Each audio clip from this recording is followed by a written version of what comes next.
Сәлем достар, сіздермен бірге Бақағай. Бүгінгі біздің математикалық сауаттылықтан тақырыбымыз химиялық концентрация. Жалпы химиялық концентрация дегеніміз не, оның есептерін қандай стандартты түрде шығарсақ болады, соған тоқталатын боламыз. Кеттік. Ең бірінші концентрация дегеніміз ол белгілі бір заттың қоспадағы мөлшерін сипаттайтын шама. Мысалы, ол күнделікті өмірден келтіретін болсақ, бізде кофе. Мысалы, біз кофеге аламыз да, ең бірінші не істейміз? Су қосамыз, одан кейін сүт қосамыз, одан кейін кофеин қосамыз, одан кейін қант қосамыз, дұрыс па? Енді айталық, біздің мына жерде біз айтайық шамамен 20% кофе бар деп елестетейік, иә? Кофе бар деп алайық. Демек, менде қазір мына жердегі именно кофенің пайызы, концентрациясы мынау 20% болып айтылады екен. Немесе мына тұрған 5% деп алайық та, бұны бізде сүт деп алайық, иә? Демек, менің кофем 5% сүттен тұрады деп аламыз. Яғни 5% мына кофенің сүт. Яғни мына кофедегі сүттің концентрациясы ол бізде 5% болады екен. Ал мына жерін біз алайық, су деп алайық. Мына жерде 25% кетті, демек 75% деп алайық. Мына жерді су, яғни қайнаған су. Мына кофедегі судың концентрациясы 75% деп айтылады екен. Яғни концентрация деген осы. Немесе біз алып келеміз де чайға не саламыз? Әрине қант саламыз. Сонда менде мына жерде 95% шай болсын. Және де 5% бұл жерде қант деп алайық. Демек, қазір мен былай айта аламын. Бұл жердегі мына шайдағы, қанттың концентрациясы 5%. Немесе шайдағы өзі таза шайдың концентрациясы ол менде 95% деп айтады екен. Яғни бір заттың, яғни бір қоспада, бір араластырған бір ерітіндідегі заттың мөлшерін пайыз арқылы сипаттайтын шама, оны концентрация деп атайды екенбіз. Енді бұлардың есептеріне тоқталайық. Концентрацияға есептер қалай келеді?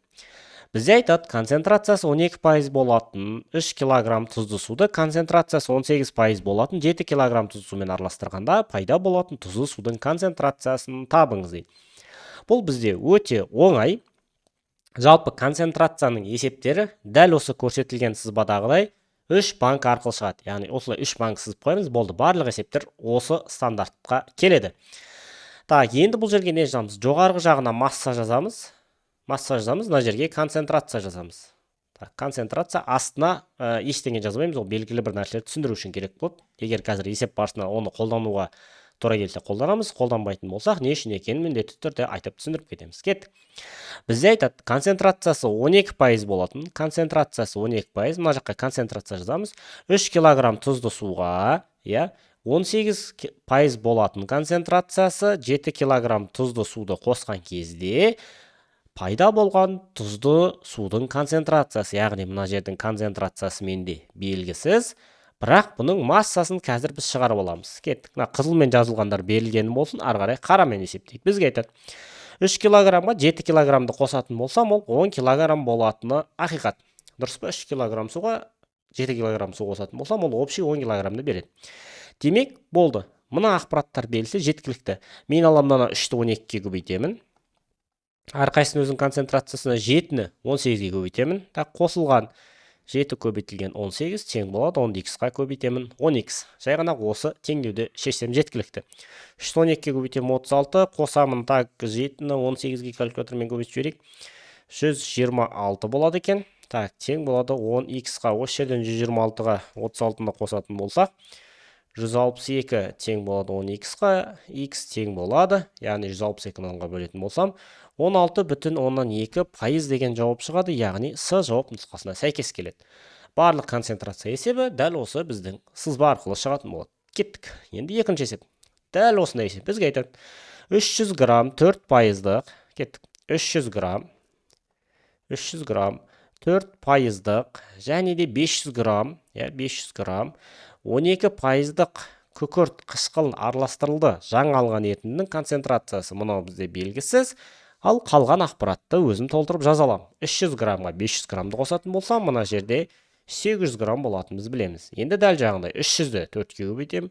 300 көбейтілген 4, қосылған 500 көбейтілген 12 тең болады 800x-қа көбейтемін, әрине 800x болады. Осы жерден 304-ке көбейтетін болсам 1200, 512-ке көбейтетін болсам бізде 6000 шығады, тең болады 800x-қа. Осы жерден 800x тең болады 6000-ға 12000-ді қосатын болсам 7200. X тең болады 7200 бөлінген 800. Мынау нөлдерді қысқартып жібереміз. Так, 72-ні алып бөліп тастайын 8-ге. Менде сонда 9 шығады екен. Демек, жаңадан алынған ерітіндінің, яғни күкірт қышқылы бар ерітіндінің концентрациясы менде 9% шығады екен. Так, кеттік. Олай болса үшінші есеп бізге айтады. Қышқылдығы 30% болатын ерітінді алу үшін 6 литр 50%-ық қышқыл ерітіндісіне 20%-ық сол қышқыл ерітіндісіне неше литр қосу керек дейді. Енді мынаны жазатын кезде абай болу керек. Бізге айтады, алу үшін дейді. Демек, бір затты екінші затқа қосқанда осы затты алу керек. Яғни, қышқылдығы 30% болатынды алу үшін мен 6 литр 50%-ық қышқыл ерітіндісіне 20%-ық сол ерітіндіден қанша литр қосамын дегенді жазып аламыз. Так, енді бұл нәрселер белгілі. Мына жерде 6 литрға 2 литрді қосам, мынау менде 6 плюс x болады. Болды, енді дәл жаңағы теңдеуді құрамыз. 6-ны көбейтемін 50-ге. Қосамыз 20-ны 2-ге көбейтемін 20x тең болады. 6-ны 30-ға көбейтетін болсам 180, 6-ны 30-ды 2-ге көбейтетін болсам қосылған 30x болады. Осы жерден мына жақта 3x емес 30x. Так, 30x болады. Мына жақта 6-ны 5-ке көбейтетін болса, менде 300 шығады. Мына 180-ді былай қарай минус қалып келеді. Минус 180. Тең болады мына жақта 30x, 20x-ті былай қарай минус қалып келеді. Минус 20x. Осы жерден түсінікті 300-ден 180 азайтатын болсам 120, 30-дан 20-ны азайтатын болсам 10x. Сонда x тең болады 120-ны 10-ға бөлетін болсам, әрине 12 литр қосу керек деген С жауабы шығып тұр. Демек, мынау біздің 3 банка деген теория, яғни осы сызба барлық есептерге жарап тұр деген сөз. Кеттік, төртінші есеп. Енді бізге айтады. 150 грамм кофенің құрамындағы сүттің концентрациясы 8%. Егер кофеге тағы да 50 грамм сүт қосылса, шыққан қоспадағы сүттің концентрациясы неше пайыз болады? Енді біз жаңағы банкалар берілмесе, өзіміз сызып алып есептейтін боламыз. Ол ешқашан берілмейді, енді әдемі түсінікті болу үшін мен сызып қойған. Енді берілмесе, біз өзіміз сызамыз. Дәл жаңағыдай 3 банканы сызып қоямыз.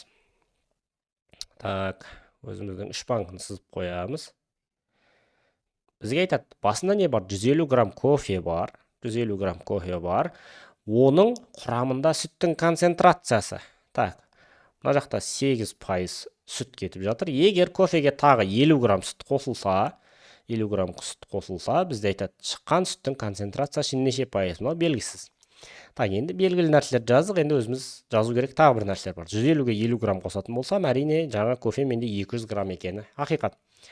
Так, енді бізде мына жердің концентрациясы берілмесе, мен үнемі 100 жазам. Немесе 0 жазам. Оны қалай анықтаймыз? Бізде әңгіме не туралы? Соған тоқталамыз. Бізде әңгіме есеп не туралы болып жатыр? Әрине сүт туралы болып жатыр. Сүт туралы. Дұрыс па? Сүттің концентрациясы. Так, сүт қосып жатырмын. Демек, маған кофенің сүттің концентрациясы 8% деп беріліп, әңгіме кофе туралы болып жатып, сүт туралы болып жатып, мен сүт қосатын болсам, бұл жерге 100 жазам. Так, қарайықшы, мына жерге мен сүттің концентрациясын жазып отыр. Әңгіменің есептік мағынасы сүт туралы. 150 грамм кофе бар, оның 8% қазір менде сүт болатын болса, демек 92% басқа нәрсе. Ол маған керек емес. Айту басқа нәрсе болып жатыр. Мына жақта 50 грамм сүт қостым дейді. Оның құрамында басқа ештеңе жоқ. Оның құрамында тек қана сүт бар. Демек, әңгіме сүт туралы ма, мен ол жерге 100% жазам. Яғни, толық сүт қосып жатырмын. Енді мына жерде концентрацияны тап дейді. Біз не істейміз? 150-ді 8-ге көбейтеміз қазір. 150 көбейтілген 8, қосылған 50 көбейтілген 100 тең болады 200x-қа. Осы жерден 150-ді 8-ге көбейтетін болсақ, так, бізде 1200 шығады екен, 1200 қосатын болсақ, мына жерде 5000 шығады, 50-ді 100-ге көбейтетін болсам тең болады 200x. Сонда 200x тең болады, так, 6200-ге, сонда x тең болады 6200 бөлінген 200, так, мыналар қысқарып кетті нөлдер, 62-ні 2-ге бөлетін болсам, әрине 31 деген жауап шығады. Д жауап нұсқасына сәйкес келіп тұр. Түсінікті деп ойлаймын, не? Таза зат болатын болса, яғни сүт туралы әңгіме айтып жатып, сүт қана қоссам, тұз туралы әңгіме айтып, тек қана тұз қосатын болсам, ешқандай ерітінді емес, ол жерге 100 немесе 0 жасам. Ол әңгімеге қарай. Так, кеттік, 5-ші есеп. 5-ші есеп бізге айтады енді. 10%-тік 8 грамм тұз қоспасынан 25%-тік, яғни пайыздық тұз концентрациясын алу үшін осы қоспаға неше грамм тұз қосу қажет дейді. Так, бізде не айтады? Бізде басында 10% концентрациясы болатын 800 грамм тұз бар. Енді оған бір нәрсе қосуымыз керек дейді. Не қосуымыз керек дейді? Так, неше грамм тұз қосу керек дейді. Мына жерге қандай да бір тұз қосам, сол кезде менде шыққан заттың концентрациясын сұрап жатыр. Жоқ, 25% болуы керек деп айтылған. Алу үшін осы қоспаға неше грамм тұз қосу қажет. Енді белгілі нәрселерді жаздық, қалғаны өзіміз есептеп алайық. 800-ге x-ті қосатын болсам, мына жақта 800 қосылған x дейтін бізде салмағы бар ерітінді шығады. Енді біз айттық жаңа, концентрация берілмесе, ол жерге 100 жазамын, немесе 0 жазамын. Бізге әңгіме не туралы? Әңгіме бізде тұздың қоспасы, тұздың концентрациясы деп жатыр. Тұз туралы әңгіме кетіп жатыр. Мен не қосып жатырмын? Тұз қосып жатырмын. Демек, бұл жерге тағы да 100% жазам. Мына жерде әңгіме сүттің концентрациясы туралы болды, мен сүт қостым, 100 жаздым. Мына жерде әңгіме тұз туралы болып жатыр, оған 100% қойым керек, яғни тұз қосып жатқаным үшін. Сонда 800 көбейтілген 10 қосылған 100x тең болады 800-ді 25-ке 1 көбейтіп аламыз. Былай жазып қояқшы, 800 плюс x көбейтілген 25. 800-ді 10-ға көбейтетін болса, менде 8000 қосылған 100x тең болады. Так, 800-ді көбейтеміз 25-ке, менде 20 000 шығады екен. 1, 2, 3 қосылған 25x, яғни мынаған 1, x-қа 1 көбейттік арасында қосумен. Так, енді біз мына жақта 100x-ті қалдырайық, 25x-ті минус қылып келейік. Теңдеу кәдімгі мына жақта 20 000 азайтылған 8000 болсын. Сонда 100x-тан 25x азайтатын болса, менде 75x болады. 20 000-нан 8000-ді азайтатын болса, менде әрине 12 000 шығады. Енді 12 000-ді алып 75-ке бөлетін болсақ, кеттік. 12 000-ді алып 75-ке бөліп жіберетін болсақ, бізде 160 грамм тұз қосу керек деген С жауап нұсқасы шығады екен. Яғни бізде бар есепті шығарудың кілті деп айтсақ болады. Мына сызбаны дұрыс жазып, берілген пайыздар мен салмақтарды, яғни массалы мен концентрацияны дұрыс орналастырсақ, болды, біздің есебіміз шығып тұр деп санасақ болады екен. Кеттік, 6-шы есеп. Бізге айтады, массасы 150 грамм, концентрациясы 40%, ас содасы дайындалған. Оған қанша су қосқанда концентрациясы 15% ас содасының ерітіндісі алынады. Дәл жаңа 3 банканы сызып қоямыз біз. Так, біздің 3 банкі бар еді. Бұл есепті шығаруға арналған. Так, соны ретімен сызып қоямыз. Так, кейін бізге не айтылған, соған мән беру керек. Бізге айтады, массасы 150 грамм, концентрациясы 40% ас содасы дайындалған. Демек, әңгіме бізде не туралы екен? Біздің әңгіме ас содасы туралы екен. Енді айтады, дайындалған оған қанша су қосқанда концентрациясы 15% болатын ерітінді шығады дейді. Белгілі нәрселерді жаздық. Енді біз бұл жерге не жазуымыз керек, соған тоқталайық. Так, 150-ге x-ті қосамыз. Себебі екі нәрсені араластырып қосып тұрмыз. Сонда 150 плюс x деген грамм салмақ шығады. Енді бізде әңгіме ас содасы туралы да, бірақ біз не қосып жатырмыз? Су қосып жатырмыз. Демек, бұл жерге 0 жазам. Түсіндіре алдым ғой, мына жақта бізде әңгіме тұз туралы, тұздың концентрациясы туралы болды. Біз тұз қостық, 100 жаздым. Мына жақта әңгіме сүттің концентрациясы туралы болды. Мен сүт қостым, демек 100 жаздым. Мына жерде бүкіл әңгіме ас содасының концентрациясы туралы, бірақ біз су қосып жатырмыз. Демек, бұл жерге 0 жазам. Сонда мына жақта 150 көбейтілген 40. Мұнан ескермей қойсақ болады, себебі x-ті 0-ге өтсем, соның 0 болып кетеді. Тең болады. Так, 150-ді біз көбейтеді екенбіз 15-ке. Так, бұл 2250-ді шығарады. Қосылған 15x-қа көбейтемін, әрине 15x. Осы жерден 15x тең болады. Мына жақта тұрған 150-ді 40-қа көбейтеміз. Так, көбейтеміз 40-қа. Бұл менде 6000 болады екен. Одан 2250-ді азайтып өткіземіз. 2250. Так, сонда 15x тең болады. Бұдан 2250-ді азайтатын болсам, 6000-нан 3750 болады екен. Оны алып 15-ке бөлетін болсам, x тең 250 грамм деген жауап шығады. Демек, 250 грамм су қосуым қажет екен. Кеттік, 7-ші есеп. 7-ші есеп айтады бізге. Тұзды су қоспасының құрамындағы тұз мөлшері 40%. Мына жерде, егер бұл қоспаға тағы 120 грамм тұз салынса, онда оның құрамындағы тұз мөлшері 70%-ді құрайды. Бастапқыда қанша грамм қоспа болды? Яғни бастапқысы менде белгісіз. Құрамындағы тұздың мөлшері бастапқыда 40% болған екен айтылған. Және айтады, егер бұл қоспаға тағы 120 грамм тұз салынса, 120 грамм тұз салынса, онда оның құрамындағы тұздың мөлшері 70% болады дейді. Болды, қалған ештеңе берілмеген, өзіміз толықтырып жазады екенбіз. Үсті түсінікті, мына жақта 120 плюс x, яғни салмақ бізде сақталады дедік, массалары.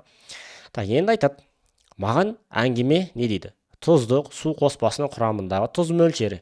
Әңгіме бізде тұз туралы. Әңгіме тұз туралы кетіп жатыр. Мен не қосып тұрмын бұл нәрсеге? Бұл қоспаға тағы да 120 грамм тұз салынса. Тұз туралы әңгіме, тұз қосып жатырмын, демек мына жерге 100% жазады екенмін. Болды, теңдеуім шығып тұр. Сонда 40x қосылған, 120-ның артына 100 көбейту үшін 2 нөлді қоя салам, 12.000 болады екен. Тең болады, 120-ны енді көбейту керек 70-ке. Сонда менде 8400, қосылған 70x болады екен. Осы жерден мына жақта 12.000-ді қалдырайын. Азайтуға өткізейін 8400-ді. Тең қойдым. 70x оң жақта тұра берсін, 40x-ті оңға қарай минус 40x қаламыз. Минус 40x. Сонда 70-ден 40-ті азайтам 30x тең болады. 12.000-нан 8400 азайтатын болсам, менде 3600 шығады екен. Демек, x тең болады. 3600-ді 30-ға бөлетін болсақ, менде 120 грамм деген А жауап нұсқасы сәйкес келеді. Біз x деп бағана бастапқыны алдық қой, демек x-ін 120 грамм болатын болса, бастапқы да бізде 120 грамм қоспа болған екен. Кеттік 8-ші есеп. Енді бізде қосатын зат көбейген сайын біз банкілерді көбейте береміз. Стакандағы 100 грамм ерітіндінің құрамындағы қанттың концентрациясы 15% еді. 100 грамм ерітінді тұрды, оның ішінде 15% не болды? Қант болды. Құрамындағы қанттың. Демек, әңгіме қант туралы. Қант туралы. Әңгіме қант туралы. Оның үстіне тағы да 250 грамм қайнаған су құйылды. Қосамыз 250 грамм қайнаған су. Бізде әңгіме қант туралы. Мен су қосып жатсам, демек бұның концентрациясына 0 жазам. Енді айтады маған, және де 50 грамм қант салынды дейді. 50 грамм қант салынды, бізде әңгіме қант туралы, демек бұл жерге 100 жазам. Қант туралы болып жатыр, қант қостым. Пайда болған ерітіндінің құрамындағы концентрацияны табыңыз. Мына концентрация белгісіз. Енді 100-ге 250-ді қоссам, 350, оған тағы да 50-ді қосатын болсам, менде әрине 400 грамм бір зат пайда болады. Енді осыны есептейміз. Мынаны алып тастасам болады, себебі 250-ді қазір 0-ге көбейтсем, просто 0 шығады, ештеңе өзгермейді. 100-ді 15-ге көбейтем. 1500 қосылған 50-ді 100-ге көбейтем. 5000 тең болады 400x-қа. Осы жерден 400x тең болады 5000-ға қосатын болсақ 1000 жарымды 6500. 6500-ді біз аламыз да қазір 400-ге бөліп тастайды екенбіз. Сонда менде 16,25% деген концентрация шығады, яғни Д жауап нұсқасына сәйкес келіп тұр. Енді кеттік 9-ші есеп. Бізде айтады, шелектегі 200 грамм судың құрамындағы тұздың концентрациясы 12% болды. Басында 12% болды. 200 грамм құрамындағы не? Тұздың концентрациясы. Әңгіме тұз туралы. Әңгіме тұз туралы екен. Тұз туралы әңгіме кетіп жатыр. Енді айтады бізге. Бірнеше күннен кейін 80 грамм су буланып кетті. Қалған судың құрамындағы тұздың концентрациясы дейді. Бағанадан бері біз бір затқа екінші затты қосатын болсақ, ортасына қосу қойдық, яғни плюс. Енді біз байқайықшы. Буланғанда, солғанда кепкен кезде бізде кез келген заттың құрамындағы су шығып кетеді ғой. Мысалы, біз огурец помидордан тұратын кәдімгі салат жасаймыз. Бір күн холодильникке қойып қойсаңыздар, не болады? Оның су ағып кетеді деп жеңіл болып бүрісіп қалады, Соны бізде кебу деп атайды. Немесе булану. Шәугімге толтырып суды қойып, газға қайнататын болсақ, бірнеше уақыттан кейін оның ішіндегі су буланып азаяды, Оны егер газды өшірмесек. Демек, булану кезінде, солу кезінде, кебу кезінде оның құрамындағы су жоғалады. Кеттік. Демек, 80 грамм су буланып кетті. 80 грамм су буланып кетті. Бізде әңгіме тұз туралы, бірақ буланып кеткен нәрсе не ол? Су болып тұр. Демек, мына жерге 0 жазамыз. Сонда 200-ден 80-ді азайтатын болса, мына жерде 120 грамм ғана қалды. Осының не дейді? Концентрациясын табыңыз дейді. 200-ді 12-ге көбейтетін боламыз. 200 көбейтілген 12, бұл менде 2400, 0 барда жазбай қойсам болады, себебі 80 0-ге көбейтсем 0 болып кетеді. Тең болады 120x. Осы жерден x тең болады 2400-ді бөліп жібереміз 120-ға. Сонда менде 20% деген Д жауабы шыға қояды екен. Өте оңай тақырып. Концентрация байқасақ, мына жердегі сызбаны дұрыс сызатын болсам, берілген нәрселерді орнына дұрыс жазатын болсам, есебім оп-оңай шығып кетеді. Кеттік. Олай болса, біздің соңғы есебіміз 10 есеп. Жаңа піскен шабдалының құрамында 90%, ал кептірілген шабдалының құрамында 28% су бар. 36 тонна жаңа піскен шабдалдан қанша тонна кептірілген шабдалы алуға болады дейді. Бұндай есепті біз бірінші айтайық. Жаңа піскен қандай бар екен? 36 тонна шабдалым бар екен. 36 тонна шабдалым бар, оның құрамында 90% су бар дейді. Демек, әңгіме не туралы кетіп жатыр? Әңгіме бізде су туралы кетіп жатыр. Әңгіме бізде су туралы. Кеттік. Енді айтады маған, 28% не бар? Ең соңында қалады, су қалады кептірілген шабдалының құрамында. Демек, кептірілді, буланды десе, бізде қандайда бір тонна су азайды оның құрамындағы. Бұл жерге қанша концентрация жазамыз? 0 ба, 100 ба? Әңгіме бізде судың концентрациясы, су туралы болып жатыр, су азайып жатыр, демек 100% жазады екен. Сонда мына жер 36 минус x болады. Кеттік, осы теңдеуді шешеміз. Бірінші 36-ны көбейтейін 90-ға. Сонда бұл менде 3240-ты береді. Минус 100x-қа көбейтемін. 100x тең болады. Бірінші 28-ді көбейтеміз 36-ға. Ол менде 1008 азайтылған 28x болады екен. Енді барлығын бір жаққа жинайық, әріптерді бір жаққа, сандарды келесі жаққа. Мына жақта 3200 қала берсін, 3240, мына жаққа 1008-ді минус қып өткізем. Мына жақта минус 28x, 100x-ті плюс қып өткізем. Сонда 3240-тан азайтатын болса 1008-ді 2232 болады. Мына жақта 100-ден 28 азайтатын болсам, әрине 72x. Сонда x тең болады 2232-ні бөледі екенбіз 72-ге. Сонда менде 31 деген жауап шығады. Бірақ менің жауабым бұл емес. Жауап 31 деп қателеспейміз. 31 деп тұрған бұл біз алған x, яғни 31 тонна су кетіп қалды. 36 тонна шабдал болып еді, оның 31 тонна су кетіп қалды. Демек, кептірілген шабдалының салмағы қанша болады? 36-тан 31-ді азайтатын болсам, әрине 5 тонна кептірілген шабдал қалады. Яғни А жауап нұсқасына сәйкес келеді. Бүгінгі тақырып түсінікті болды деген ойдамын. Сіздермен бірге болған Бақ ағай. Бүгінгі алған білімдеріңіз өздеріңіздің пайдаларыңызға жарасын. Келесі кездескенше қош сау болыңыздар.